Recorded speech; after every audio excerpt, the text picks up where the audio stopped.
Are Utah real estate prices overinflated? That's what we're going to be talking about here today. Before we get started, make sure to smash that like button and subscribe to the channel if you haven't already done so. Let's jump into things.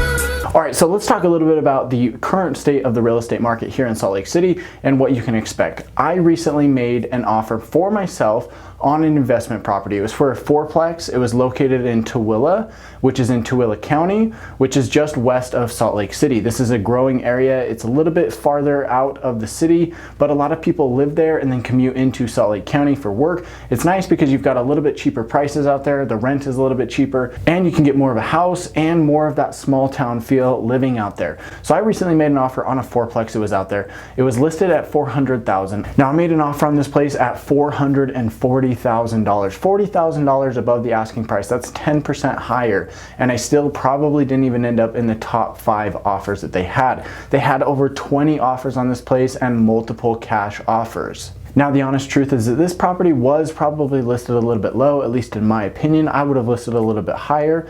And it was such a good deal because it had an extra piece of land that you could actually subdivide off at some point in the future for future income, or even just sell the lot so somebody could build a house on it. So it was a really good deal for the money, but unfortunately, like I said, they had over 20 offers, and in a situation like this, only one person can actually get the home. It's just unbelievable that they had 20 offers on this home right in the middle of the Rona. This is a crazy market. Salt Lake City is still very strong, and I want to talk a little bit about how that affects the pricing overall in the market today, what you should know about it, if it is overinflated, if it's not, where it's headed, and what you can realistically expect if you're looking to buy a home here. Now, honestly guys, most homes are not running into that many offers unless the home is just priced way below where it should be, or it's an amazing home in an amazing area at a really good price.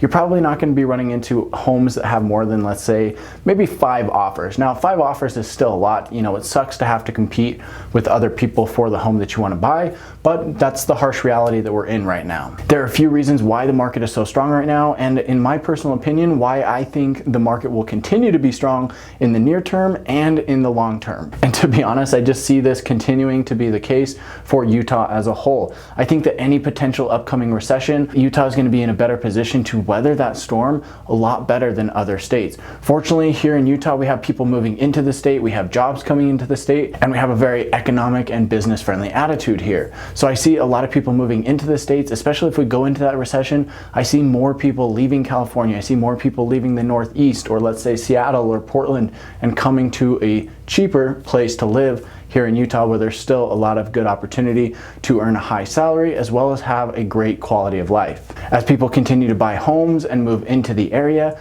I just see these prices continuing to rise, which, by the way, if you are thinking about making that move here to Salt Lake City, make sure to get in touch with me. Call me, text me, or email me. Get a hold of me any way that you need to so we can have a chat about the type of home and lifestyle that you're looking to have when you make your move here. Let's jump into a few reasons why the market here is so strong. Right, now, number 1, days on market. Days on market is still very low, and it's something that is continuing to decrease, especially as we move into the summer months. I've talked about this a lot recently on some of my latest videos, and what days on market really matters is that it shows that there's a lot of buyer demand and there's not enough inventory to fulfill that demand. It basically means, look, there's a lot of people out there looking and they're anxious to get into something, so they're making offers on just about anything that they can because they want to be able to buy a home. When days on market is in the single digits on a median basis, it's incredibly competitive out there. So days on market does show that there's a lot of buyers who are willing to buy, but unfortunately there's just not enough sellers who are selling, or even just not enough homes on the market, right? If you really think about it, if somebody needs to sell a home, well, they typically are going to be buying a home or possibly at least moving into another home. You know, of course, there's some exceptions if they're moving out of state or if they're moving, to travel the United States in their RV. That's a little bit different. But in most cases, they're going to need a home to move into. So if they're going to sell their home, they need to also buy something that may or may not be on the market. or they need to rent something that may or may not be on the market. So days on market really shows how much demand you have in the market versus how much inventory is actually available. Now, number two, unfortunately, a lot of sellers have just said basically that they're not going to be selling their home. With everything going on in the world right now, there's less people who are comfortable with actually physically making that move, and so there's less homes on the market. There are homes, especially in the higher price ranges, that are available, and I know that these builders or these other sellers would love to sell them, but they're just not able to because the sellers who have, let's say, the starter homes are not looking to jump up and make that next step into a little bit bigger or a little bit nicer home just yet. So again, this just creates more demand. If there's not enough supply in the market, then demand is going to continue to rise until that need is met. Number three, we've got a ton of job growth here in Salt Lake City and the wider Utah market. Everywhere here along the Wasatch Front, we have huge companies coming in and hiring people. It's such a good economic and business friendly state that there's a lot of job growth here, and there's a lot of people moving into the state for jobs. And typically these companies who are hiring outside of Utah as a state, or even just bringing people into the state, are generally paying a higher salary, which means that these people with the higher salary can then afford a little bit nicer of a home. This job growth is expected to continue, and because of that, they're expecting our population here in Utah to double over the next 30 years. This is going to be kind of crazy. It's going to be interesting to see how the infrastructure changes to accommodate all of this. It's going to be interesting to see how recreation changes, you know, access to national parks or access to trails or just the mountains, going skiing, stuff like that. It's going to be really interesting to see how this changes. I hope that we can just get past it and all try to work together and do the best that we can, because I mean, that's just the reality, right? People are going to move around. People are going to want to come and enjoy those things. And for me, I want to share it, right? I want people to come and enjoy it because it's awesome. Who doesn't want that? It does, you know, kind of make it does put some strain on the resources that we have here to accommodate those things, but we just have to do the best that we can. And that's what I'm all about, is all about trying to focus on what you can control and what you can actually change versus, you know, complaining about what we don't have or anything like that. So the job growth is going to continue to come into Utah. There's going to be a lot of jobs here. There's going to be a lot of high paying jobs at that, and it's going to create that demand in the market for new housing. Number four, we're talking about low interest rates. Interest rates now are 3 to 4%. Just a couple months ago, they did have a little bit of an increase, but they've been trickling back down over the last couple weeks. So right now, a pretty safe and conservative estimate on interest rate is going to be about 3.5%. I have seen a little bit lower and a little bit higher. It's just going to fluctuate on a day-to-day basis, as well as be determined by what your financial profile actually looks like. On top of that, I started off this video by talking about how I was trying to buy an investment property for myself, because you can get insanely low rates right now, even on investment properties. I got quoted a rate of 3.375% on an investment property. This is causing a lot of people who want to invest in real estate to jump into the market because they can put some money into it, get an extremely low interest rate, and still be able to get some cash flow each month, get that passive income that they need from the property to cover the mortgage, as well as, you know, hopefully give them a couple $100 each month on top of that. So it makes for a great investment, and it's just causing even more demand in the market. And on that note, number 5 on our list is that we have a solid renter base and we have rising rents here in the market. Now, because of all of this demand, not everybody is able to buy a home right away, so they're choosing to rent instead.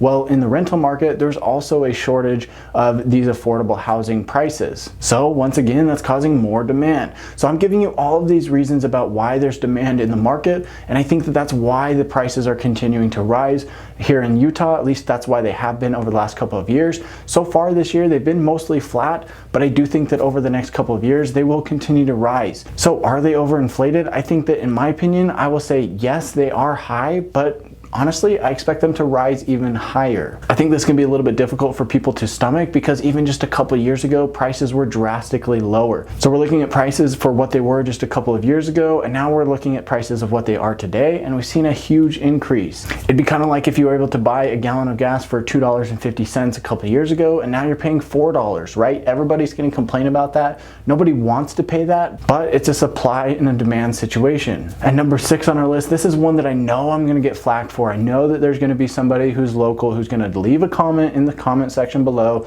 and give me a super hard time and call me names and do whatever, but it's something I've got to mention. The pricing here in Salt Lake City, especially considering the amazing jobs that we have as well as the quality of life, is still reasonably affordable compared to a lot of other major cities. When you compare it to major cities like, let's say, Los Angeles or San Francisco or Portland or Seattle, or even somewhere back east like Boston or Philadelphia or New York, when you compare it to these other cities, they have a very high cost of living. The cost of living and the housing, especially in those areas, is very high. When you come to Salt Lake City, you can buy a great house for $500,000. And I'm not trying to downplay and say, oh, $500,000 is not a lot of money, because it is. It's a lot of money. I mean, that's $500,000, right? But comparing it to what you get on the West Coast or even the East Coast, it's still relatively affordable. I've helped people who are moving from a more expensive home in a bigger city. They move here to Utah, they get a bigger home with more land, better amenities, and they pay less.